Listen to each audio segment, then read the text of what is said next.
बिस्मिल्लाहिर्रहमानिर्रहीम, अस्सलाम वालेकुम। मामला ये है जनाब के जो कामयाब लोग होते हैं, जो प्रोग्रेसिव लोग होते हैं, वो आगे की तरफ देखते हैं। जैसे कि आजकल जो कामयाबी का हुम्मा अगर किसी के सर पर बैठा है तो वो नवाज शरीफ साहब हैं, और नवाज शरीफ साहब आगे की तरफ देख रहे हैं। पाकिस्तान वापस आए, इंतकाम की सियासत छोड़ो, मुफाहमत का बयानिया अपनाओ। पाकिस्तान को क्योंकि इस टाइम पर जो है वो दोस्ती की ज़रूरत है, मुफाहमत की ज़रूरत है, सबको साथ लेकर के चलने की ज़रूरत है। तो बस आगे बढ़ो, ये बदले बदले इंतकाम ये बाद में देखी जाएगी। पहले पाकिस्तान को स्टेबल करें, फिर उसके बाद बाकी लोगों से निपटेंगे।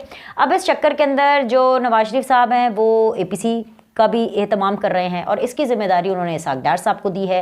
APC का मतलब है all parties conference. All parties conference करने से पहले तमाम पॉलिटिकल पार्टी से बात की जाएगी। मतलब कौन कौन सी पॉलिटिकल पार्टीज़, उसमें MQM है, उसमें मौलाना साहब हैं, उसमें बाप पार्टी है, उसमें पाकिस्तान पीपल्स पार्टी भी शामिल है।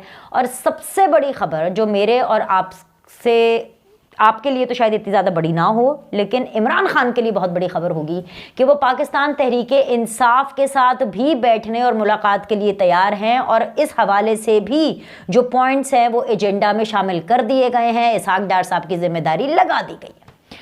अब इमरान खान के लिए इसलिए बहुत बड़ी खबर है क्योंकि इमरान खान साहब प्रोग्रेसिव तो है नहीं, आगे तो वो देखते नहीं है, वो तो पता नहीं कहाँ देखते हैं, पीछे ही देखते हैं, बल्कि पीछे भी नहीं देखते, बस वहीं खड़े रहते हैं। और शायद इसी वजह से इमरान खान साहब आज भी जेल के अंदर मौजूद हैं, और आइंदा चंद महीने और चंद सालों तक उनका स्टेटस यही रहने वाला है, जब तक वो सुधरने का नाम नहीं लेते, जब तक वो अच्छे बच्चे नहीं बन जाते, और सही मानों में अच्छे डिसिप्लिन बच्चे नहीं बन जाते।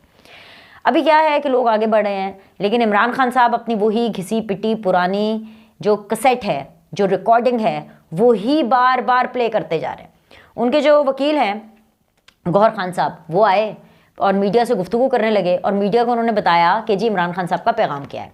इमरान खान साहब का पैगाम ये है कि नवाज शरीफ हमेशा अंपायर के साथ मिलकर मैच खेलता है। इस दफ़ा नवाज शरीफ का ये प्लान है कि उसने हमारी टीम को ही शामिल नहीं करना खेलने के लिए। साथ ही साथ वो ये कह रहे हैं कि जी जो इमरान खान साहब हैं वो ये रिक्वेस्ट कर रहे हैं, गौहर खान साहब कह रहे हैं कि मेरे तवस्सुत से, यानी गौहर खान साहब के तवस्सुत से इमरान खान साहब ये रिक्वेस्ट कर रहे हैं इलेक्शन कमीशन, सुप्रीम कोर्ट से, कि वो उनको लेवल प्लेइंग फील्ड दिए। साथ ही साथ इमरान खान साहब गौहर खान साहब के थ्रू, अपने वकीलों के थ्रू, अपनी उनकी टीम के थ्रू ये रिक्वेस्ट कर रहे हैं कि जी नैब केस में वो सुप्रीम कोर्ट के सामने पेश होना चाहते हैं। अच्छा, अगर आप अभी सारी बातों को इकट्ठा करें ना, तो आपको लगेगा ये तो 2014 वाला इमरान खान नहीं है। 4 हलके खोलो, इलेक्शन कमीशन से कहता हूं कि मुझे साफ और शफाफ इलेक्शन चाहिए, मैं सुप्रीम कोर्ट से कहता हूं कि वो अज खुद नोटिस ले। ऐसा ही था ना? बिल्कुल सही बताएं। 2014 वाली ये रिकॉर्डिंग नहीं आपको लग रही है कि जी वही वाली चीज़ें, लेवल प्लेइंग फील्ड दें, साफ और शफाफ इलेक्शंस होने चाहिए। इसके बाद जी इमरान खान साहब पहले ये कहते रहे कि जी उनकी जान को ख़तरा है, घर में भी उनकी जान को ख़तरा था, बाथरूम में भी उनकी जान को ख़तरा था, बेडरूम में भी उनकी जान को ख़तरा था, जेल में भी उनकी जान को ख़तरा था। बाहर तो निकलने का सवाल ही पैदा नहीं होता, इसीलिए तो डब्बा पहन के हर जगह पे अदालत में जाया करते थे, सर पे जो डब्बा पहनते थे।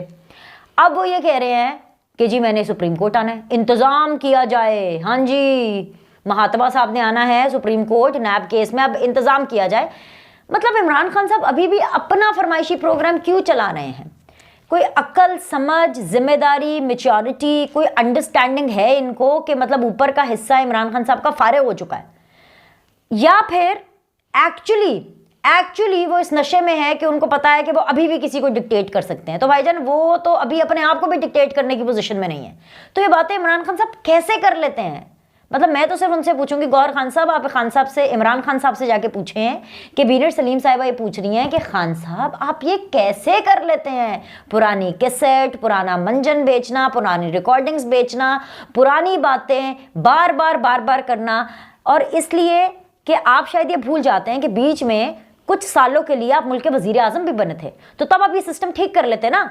तब आपने सुप्रीम कोर्ट के चीफ जस्टिस को अपने साथ मिला करके मैच खेला, मुल्क के आर्मी चीफ को भी अपने साथ मिला के मैच खेला, आपने उस टाइम के मुल्क के DGI को भी अपने साथ मिला करके मैच खेला। अपने साथ मिला के क्या खेला आपने? तो DGI के सामने सरेंडर कर दिया, आओ मेरी कॉलें रिकॉर्ड करो, आओ तुम हर चीज मेरी सुनो।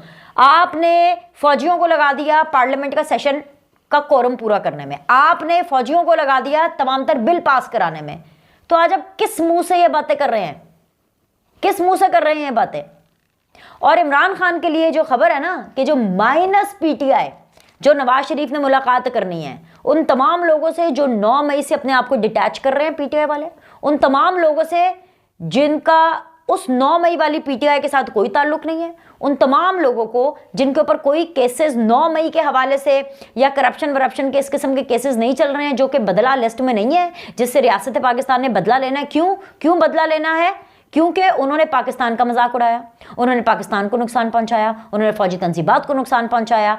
और मुद्दा यह है और मसला ये है कि उस लिस्ट में इमरान खान नहीं होंगे, लेकिन पीटीआई से भी नवाज शरीफ साहब मुलाकात करेंगे। ये है नवाज शरीफ साहब का आगे बढ़ना। इसके अलावा एक और कदम नवाज शरीफ साहब ने आगे बढ़ाया है, और वो ये किया कि इस दफ़ा तो उन्होंने शाहिद खाकान अब्बासी साहब का पत्ता साफ कर दिया। मतलब उनको निकाला वकाला नहीं है, पर यह है कि जो नवाज शरीफ साहब बार बार मरी जा रहे थे ना, अब उस हवाले से भी खबर आई है कि उन्होंने सोचा है कि जी पाकिस्तान पीपल्स पार्टी का जो शिकवा है वो भी दूर कर देते हैं और पाकिस्तान पीपल्स पार्टी की प्रेडिक्शन को सही साबित कर देते हैं। कल तक आप ही सुन रहे थे कि बिलावल भुट्टो कह रहे थे कि जी मुल्क का वज़ीर आज़म लाहौर से नहीं होगा, ऐसे ही है ना। उसके जवाब में अयाज सादिक साहब ने कहा था कि भाई लाहौर से ही होगा और हर एक की यही ख्वाहिश होती है कि भाई उसका जो बंदा है वो वज़ीर आज़म बने या वो वज़ीर आज़म बने, अपनी पार्टी का बना। पीपल्स पार्टी तो यही कहेगी ना कि उनका बने, बिलावल तो यही कहेंगे कि वो वज़ीर आज़म बने, इसी तरह नून लीग तो यही कहेगी कि जी नून लीग का वज़ीर आज़म बने, शहबाज शरीफ कहेंगे कि मैं शहबाज शरीफ साहब वज़ीर आज़म बने, नवाज शरीफ साहब यही कहेंगे कि जी वो वज़ीर आज़म बने, मरीम नवाज़ कहेंगी कि वो वज़ीर आज़म बने, हमजा शहबाज कहेंगे वो वज़ीर आज़म बने। ये तो हर एक की ख्वाहिश है। जैसे शाहिद खाकान अब्बासी साहब एक दफ़ा क्या वज़ीर आज़म बन गए, उनको तो मज़े पड़ गए, उन्होंने कहा मैं तो हर दफ़ा मैं ही वज़ीर आज़म बनूंगा, कोई और बन करके दिखाए वज़ीर आज़म। तो मामला ये है कि वज़ीर आज़म लाहौर से हो भी सकते हैं और वज़ीर आज़म लाहौर से नहीं भी हो सकते, और इसलिए नहीं भी हो सकते क्योंकि इस दफ़ा जो नवाज शरीफ साहब हैं वो मरी के एक हलके से इलेक्शन लड़ेंगे, और अगर मरी के हलके से अगर वो इलेक्शन लड़ेंगे और क्या पता वो जीत जाएं उस हलके से और फिर उस हलके को रखें, ठीक है। क्योंकि एक टाइम पर आपको पता नहीं ये होता है 3-3 4-4 हल्कों। इमरान खान साहब ने भी एक टाइम के अंदर 5 हल्कों से इलेक्शन लड़ा था, और इमरान खान साहब जब वज़ीर आज़म बने थे वो 5 हल्कों से जीत गए थे। मतलब वो उधर सिंध से भी जीत गए थे इमरान खान साहब।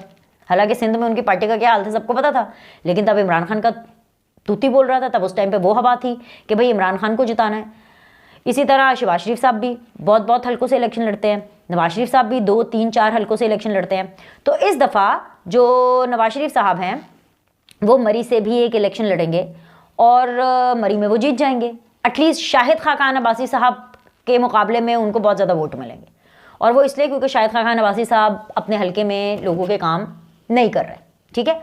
और इसलिए भी नहीं कर रहे हैं क्योंकि एक तो कंपनी मिफ्ता इस्माइल साहब हों या मुस्तफ़ा नवाज़ खोखर साहब हो, वो भी उनको ज़रा काफ़ी चुक रहे हैं ना, और टेंशन लेनी है हम अपनी पार्टी बनाएंगे, देखना हम क्या करेंगे वो।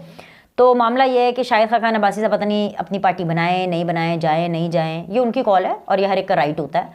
लेकिन ये है कि उनका इधर से पत्ता साफ हो गया है, क्योंकि अगर नवाज शरीफ साहब हमजा शहबाज के लाहौर वाले हलके से शाहिद खाकान अब्बासी साहब को इलेक्शन लड़वा सकते हैं और जितवा सकते हैं और फिर जितवा करके वज़ीर आज़म बना सकते हैं, वो शाहिद खाकान अब्बासी जो सदाकत अली अब्बासी के हाथों अपना हलका हार चुके थे, तो जब नवाज शरीफ साहब उस हलके से यानी मरी के हलके से शाहिद खाकान अब्बासी वाले हलके से खड़े होंगे तो फिर कौन टेकेगा उनके सामने। ख़ास तौर पे ऐसे वक्त में जब नवाज शरीफ साहब की 5 उंगलियां घी में और सर कढ़ाई में, उनका मुश्किल और सख्त तरीन जो वक्त है वह ख़त्म हो चुका है और आगे सब कुशल मंगल है, आगे सब जो है हरियाली ही हरियाली है। तो ऐसे में तो वो कहीं से भी इलेक्शन लड़ सकते हैं।